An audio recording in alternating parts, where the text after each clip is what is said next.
good, everybody? In this video, I'm going to share some tips and tricks that I used in order to become an adjunct professor at the current universities that I instruct at. I started teaching in 2022. I was at a private school. I spent 1 year there, and then another school that had resources and was one of the top schools in the area. They came knocking on my door. One thing led to another. I ended up going to that school, which was a charter school, and I taught there. So as far as being an educator, my background for K through 12 was just 2 years. I spent 1 year at the private school, then I spent 1 year at the charter school, and while I was at the charter school, out of nowhere, a university came knocking. Now, how I came across this university, to be quite honest and transparent with you, was Indeed.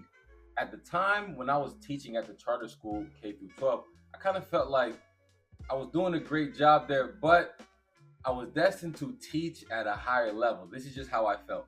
So I went on Indeed.com. I applied for a lot of adjunct professor roles, and one actually came knocking. Now, like I said, I like to be transparent.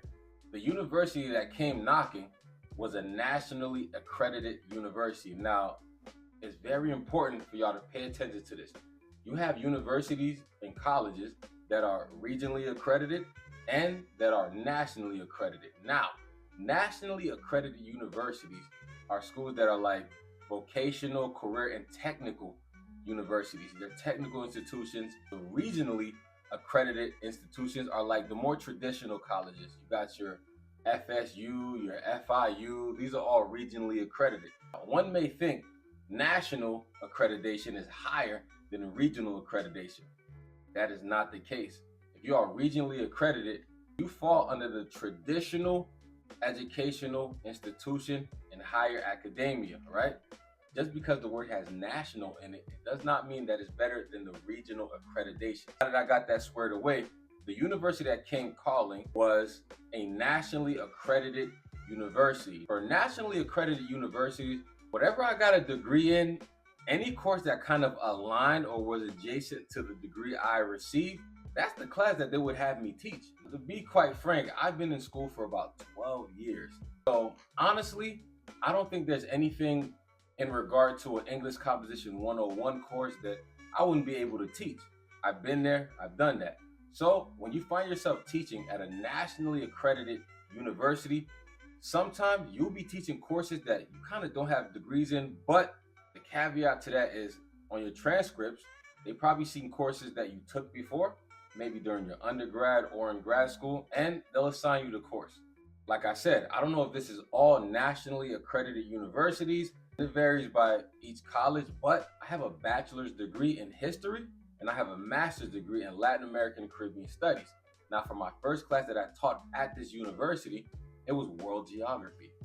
The dean felt like since I had a bachelor's in history, I was able to teach world geography because in K through 12 at the charter school I taught, I was teaching world history.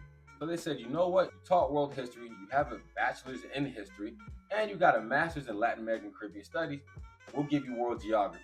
That's where I started off. Afterwards, I taught a bevy of courses at this university, but before I dive deep into this university, I'll tell you about the other university I teach at.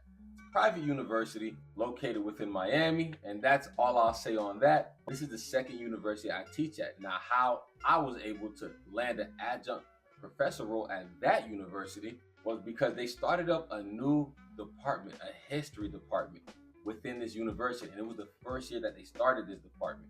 I applied Indeed.com once again.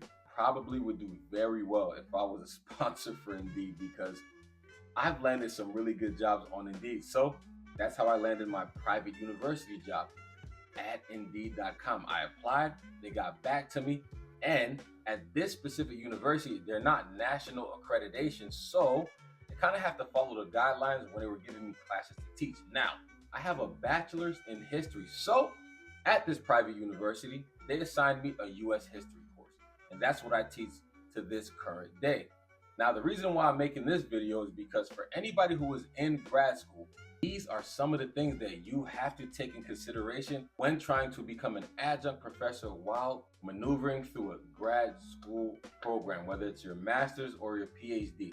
One thing you need to have prepared before you even apply is at least a bachelor's degree. Now, for a lot of adjunct position roles, they kind of look for those who have masters in the discipline, but if you do have a bachelor's, at the very least, you can still be considered. So before applying to become an adjunct professor, at least have a bachelor's in whatever field you're applying for. Moving forward, you need a CV. If you have any academic works that you did in the past, whether you were an educator for K through 12, you hosted some type of workshop in the higher academia space, create a CV so you can demonstrate your skills, your strengths, your weaknesses within the higher academia realm. You need a CV attached to a polished resume. There's a lot of pros and cons that people associate with ChatGPT, but if these are all your real experiences and you need it to be transformed and listed out in a CV template, type that into ChatGPT. Hey ChatGPT, these are all my academic experiences. Please compile this into a clean cut CV. And there you have it. You have a CV to go along with your resume and you're ready to apply for your first adjunct professor role. I would implore you, if you do have universities or institutions within your place of residence, whatever city you're in, I really advise you, take a crack at the national accredited universities. They give you more experience and they are kind of on the hunt for more educators at the national accredited universities. They're looking for educators to fill a lot of spots in. If you have any national accredited universities in your city of residence, I implore you, take a shot at them first, get some experience under your belt, and then go for the regional accredited universities. And I'll leave you off with this one last thought. Be adamant. Look up the catalog. Look up who's the dean of whatever department you're trying to teach in. Give them a phone call. Leave a voicemail. Go up to the school. Ask to see whoever runs the department that you're trying to get hired in. Schedule a meeting. Do your research on whatever university you want to hire you and tell them how you feel like you'll be a great fit once you get into a meeting and get into an interview. I feel like that's the basics. You have to know about the institution that you're applying for, because once you get into an interview with the main person who will be the one who hires you within that department, you need to know everything about this university. So do your research.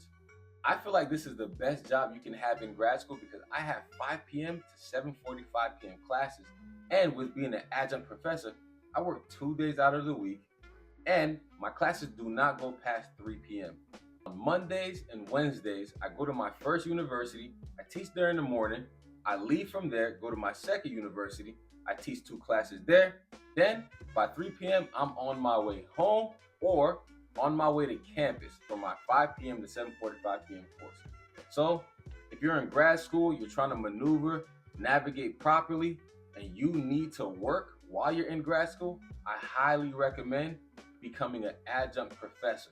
This is one of the greatest decisions I ever made in my academic life, and it goes hand in hand with my schedule, and Wednesdays are now my new Fridays. Like, comment, subscribe. Let me know what you think in the comments, and I'll see y'all next time.